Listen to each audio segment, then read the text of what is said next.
आज एक ऐसे सफर की कहानी सुनाते हैं जो शुरू तो होता है एक बिल्कुल मामूली सी बस में आधी रात को, पर खत्म होता है एक ऐसे डर पर जिसकी कल्पना भी नहीं की जा सकती। कभी सोचा है कि रोज की जो बस की सवारी है, अगर वो अचानक एक भूतहा सफर में बदल जाए तो क्या होगा?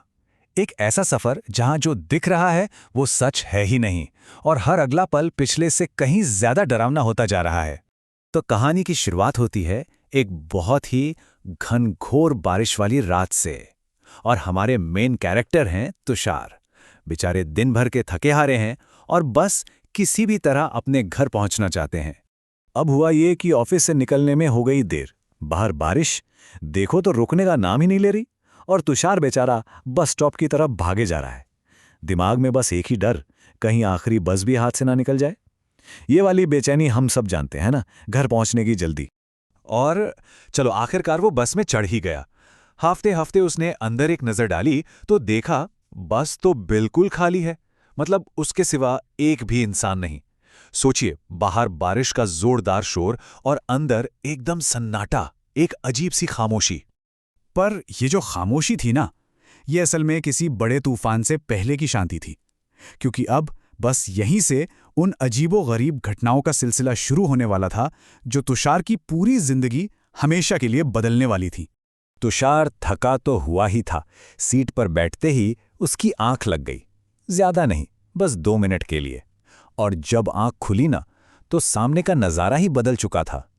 जो बस अभी एक पल पहले तक पूरी तरह खाली थी, अब लोगों से खचाखच भरी हुई थी। सवाल यह है कि इतनी जल्दी बिना किसी स्टॉप के ये लोग आए कहां से? कौन थे ये सब? तुषार ने सोचा, अरे नहीं, ये मेरे दिमाग का वहम है। शायद थकान की वजह से ऐसा लग रहा है। और ये सोचकर उसने फिर से अपनी आंखें बंद कर ली। सही बात है, हम सब भी तो कभी कभी ऐसी अजीब चीजों को बस यूं ही इग्नोर कर देते हैं, है ना? लेकिन जब उसकी आंख दोबारा खुली तो सच में उसका दिल बैठ गया। बस फिर से एकदम खाली थी। सोचिए, कोई स्टॉप नहीं आया, कोई दरवाजा नहीं खुला, तो फिर वो पूरी की पूरी भीड़ क्या हवा में गायब हो गई? अब ये थकान का बहाना तो बिल्कुल काम नहीं करने वाला था। तुषार समझ गया, इस बस में कुछ तो बहुत बड़ी गड़बड़ है। और ठीक तभी जब वो इसी उलझन में फंसा था, एक शख्स सामने आता है। एक बूढ़ा आदमी, जिसे देखकर लग रहा था कि वो इस बस के सारे राज जानता है, या शायद वो खुद ही उस राज का एक हिस्सा था। अचानक से ना बस में बीड़ी की एक तेज महक फैल गई। तुषार ने जैसे ही मुड़कर देखा तो बगल की सीट पर एक बूढ़ा आदमी बैठा था। अब ये वहां कब आया, कैसे आया, तुषार को बिल्कुल पता नहीं चला। उसके झुर्रियों वाले चेहरे पर आंखें ऐसी थीं मानो वो सब कुछ पहले से ही जानती हों। उस बूढ़े की आवाज में एक अजीब सी कंपकपी थी। वो बोला, बेटा, 30 साल हो गए मुझे। 30 साल से हर रात मैं इसी बस में सफर कर रहा हूं।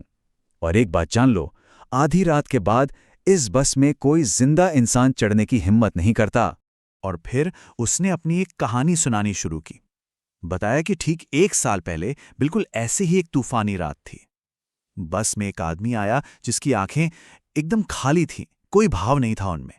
वो उस बूढ़े आदमी के पास आया और कान में धीरे से बोला, तुम्हें यहां नहीं होना चाहिए। और इससे पहले कि वो कुछ समझ पाता, वो आदमी धुएं की तरह हवा में गायब हो गया। अब तुषार ने इस कहानी को भी नजरअंदाज करने की बहुत कोशिश की। खुद को समझाया कि ये सब मन का वहम है और कुछ नहीं। लेकिन उस बूढ़े आदमी की जो चेतावनी थी ना, वो उसके दिमाग में कील की तरह चुभ चुकी थी। और वो कील बिल्कुल सही जगह चुभी थी, क्योंकि अब कहानी एक ऐसे मोड़ पर आ रही थी जहां डर अपनी सारी हदें पार करने वाला था। अब वक्त था उस चेहरे के पीछे का भयानक सच जानने का। कुछ देर बाद तुषार की आंख एक बार फिर से खुली। देखा तो बूढ़ा आदमी जा चुका था, लेकिन उसकी जगह अब सामने वाली सीट पर एक दूसरा आदमी बैठा था, और उसका चेहरा एक अखबार के पीछे छिपा था। अब जरा सोचिए, रात के 1 बजे इस सुनसान बस में भला कौन अखबार पढ़ेगा? बस यही एक सवाल तुषार के दिल की धड़कनें तेज करने के लिए काफी था। और फिर बहुत धीरे धीरे वो अखबार नीचे आया, और सामने जो चेहरा दिखा, उसे देखकर तो तुषार की सांसें ही थम गईं।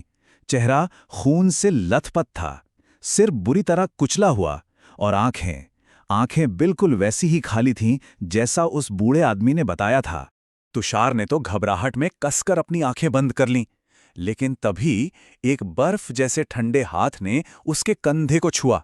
उसने डरते डरते हिम्मत करके जब आंखें खोलीं, तो देखा उस आदमी का चेहरा बिल्कुल साफ था। मतलब न खून का कोई निशान, न कोई जख्म, और तो और वो मुस्कुरा रहा था।